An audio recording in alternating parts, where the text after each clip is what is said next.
ringrazio l'amico Raffaele Padrone, vice segretario nazionale di FSP Polizia di Stato. Grazie. Ben ritrovato, grazie dottore. Grazie. Allora, due gli argomenti, poi parleremo anche di vaccinazioni, così ci ricolleghiamo al discorso fatto poc'anzi dal sindaco Ciriani.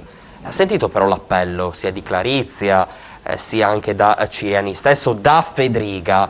Non perdiamo, cioè vi diamo la possibilità, per non affossare l'economia, no?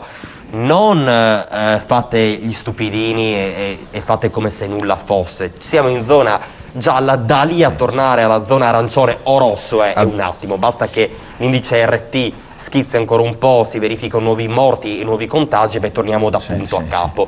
Ho visto tra le altre cose oggi forze di polizia molto impegnate in città, ma è chiaro che un poliziotto, un finanziere, un carabiniere, un vigile non può avere gli occhi a 360 gradi. Allora, se può anche lei, credo, dare un po' una spintina affinché qualcuno un po' rinsavisca, visto che magari quello che abbiamo passato non è servito ancora, no? A mettere la testa a posto. Cosa ne pensa? Innanzitutto che le tre persone che lei ha citato, dal governatore Fedriga e Zaia, che comunque è sempre presente, dicono la verità.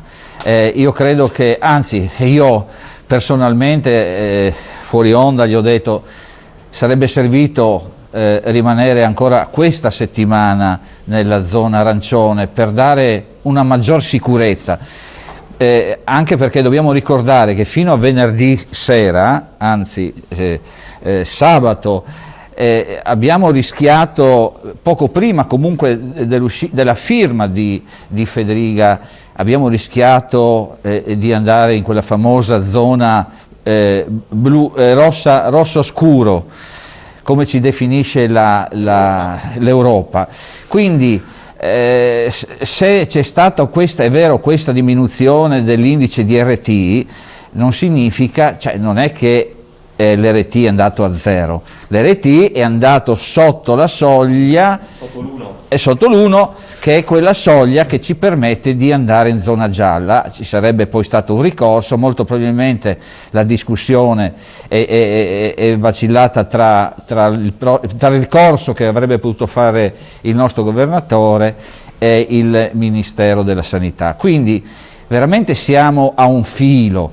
Io dico che magari arrivare al 5 marzo sarebbe veramente, questa ordinanza vale fino al 5 marzo, ma come sapete il governatore può in ogni caso intervenire, e come è intervenuto con delle restrizioni, tant'è che siamo un giallo a rischio, e io direi che cerchiamo di mantenere veramente il distanziamento, perché l'utilizzo della mascherina più o meno noi vediamo dai controlli che vengono effettuati, lei si è accorto che sono stati intensificati i controlli, quasi un giorno sì, un giorno no, ci sono dei controlli poi potenziati e fatti unitamente ad altri organi di polizia, e quello della mascherina non è diciamo, il punto che più ci dà problemi, sono gli assembramenti.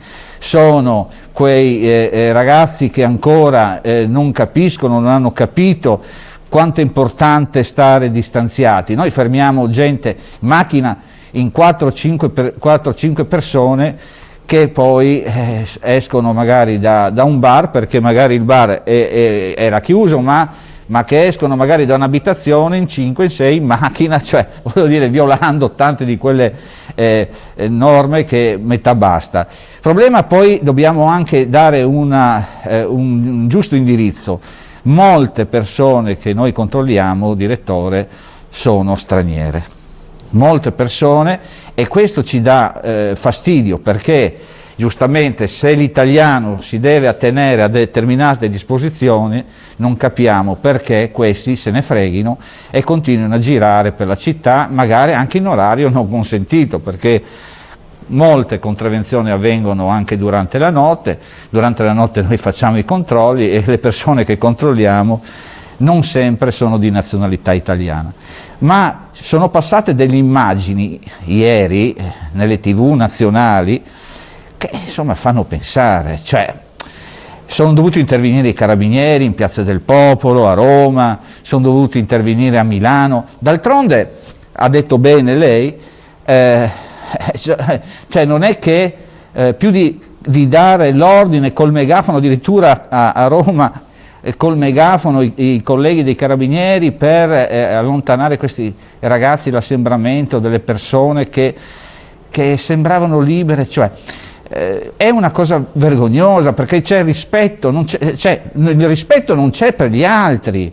Allora capisce, io ricevo, l'ho detto sempre, ogni volta che esce un decreto o esce un'ordinanza, mi richiedono sempre le stesse cose, ma allora si può andare a comprare una cosa in un'altra città, allora si può andare a trovare, c'è l'ordinanza che esce, faccio un esempio, è uscita l'ordinanza domenica, io l'ho mandata agli amici, qualcuno ha cominciato a dire allora posso andare a Firenze a trovare la fidanzata. Guardate che l'ordinanza di giallo è sempre stata quella che non permetteva di andare a Firenze. Se siamo tornati gialli, ma perché mi chiedi se posso andare a trovare la fidanzata a Firenze? Cioè, questo è un esempio.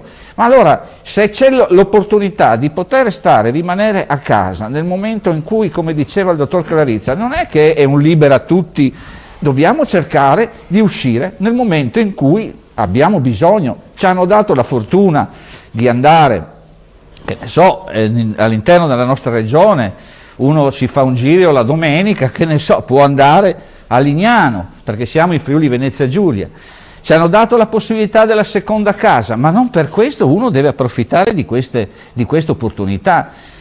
È vero, la gente è anche stufa, direttore, non si può a fare un'ordinanza ogni 3 giorni, cambia colore, siamo rossi, siamo blu, arancioni, verdi, la gente è anche stufa e la gente è in confusione, però io seguo la trasmissione la mattina, c'è un suo collega che fa una bella panoramica delle situazioni nazionali e locali, sì, Mattiussi, che saluto, bravissimo, e io ogni volta che lo seguo, che sto facendo colazione, ho detto Mattiussi, toccati Matteo, è ancora vivo, lo fanno impazzire sto ragazzo, sì. Perché poi le domande, ripeto, sono sempre quelle, ma allora posso andare, ma lì possiamo andare in 2, al supermercato si va ecco un altro argomento, al supermercato sappiamo che può una persona per nucleo familiare.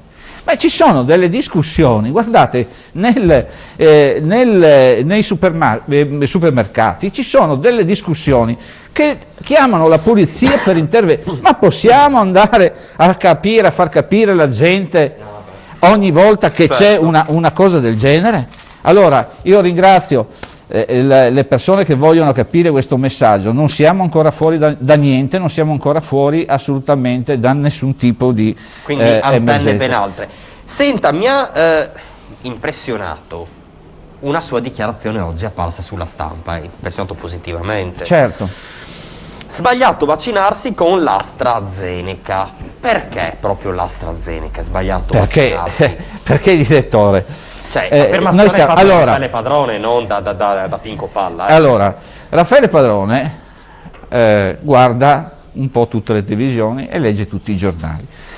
Da quando l'altro giorno è stato emesso dalla stessa EMA, l'ente e la Commissione Nazionale per il Farmaco, che dichiara che l'AstraZeneca ha una potenzialità di copertura del 60%, la prima è la Pfizer che è il 95%, poi c'è la Moderna che è poco sotto al 95, al 94%, e c'è questa che credo che la facciano a Pomezia, sì. A Pomezia l'AstraZeneca del 60%. Anzi sarebbe 59,5%, non l'ho detto io, sì, lo dice la ditta, la ditta lo dice, ma la commissione l'ha approvato.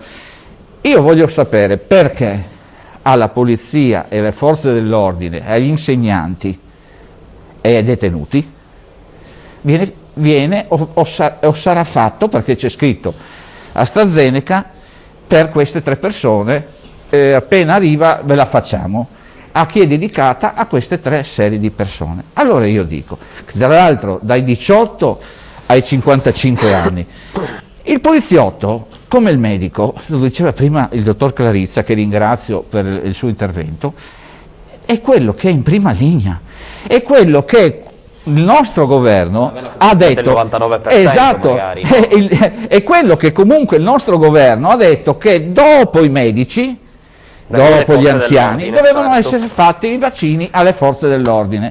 Ma perché noi delle forze dell'ordine dobbiamo fare le cavie con un vaccino del 60%? Cioè il 60% come adesso, io non l'ho fatto, lei non l'ha fatto, e il 60% ce l'ha anche lei. Cioè, lanciamo la monetina, mi ammalo o certo. non mi ammalo? Mi ammalo, però fate il 50%, Però direttore. padrone, ieri sera io ascoltavo Fazio su Tempo che fa, hanno intervistato Burioni, il noto insomma medico, diceva che la percentuale è vero 60%, ma è la stessa percentuale più o meno che abbiamo per il vaccino anti-influenzale. Sì, Ecco, no, appunto. ma Quindi, allora, guardi, diciamo la copertura massima non ce l'avremo, però insomma... se abbiamo chiaro. 2 vaccini che fanno il 95, solo questi ma due, è perché c'è questione poi lo sì, Sputnik, no, ma è questione di tempistiche, perché se aspettiamo tutti gli altri vaccini... ma non è chiaro che dobbiamo... ma deve essere un problema della polizia, delle forze dell'ordine. Ma è chiaro che cerco di accontentare tutti con le disponibilità che ci sono bravissimo, bravissimo. Ma perché mi deve accontentare con la percentuale che da lancio della monetina? Anche adesso, allora, molto probabilmente io, e chiudo il discorso, e l'ho chiuso nel giornale, dicendo questo, molto probabilmente, direttore, siccome sanno che la polizia è vecchia, trovare uno di 55 anni è una fortuna, non se lo fa nessuno. Questo è il problema. E vabbè. Scherziamoci sopra, ma non è da scherzare. C'è poco da stare tranquilli. E c'è poco da scherzare. Grazie dottore, grazie a Raffaele Grazie a Padrone, voi. vice segretario nazionale di FSP Polizia di Stato. Ci vedremo nei prossimi appuntamenti. E ricominciano invece, la bella notizia arriva, le lezioni in presenza per gli studenti delle scuole superiori. Sentiamo com'è andata con le parole di una studentessa.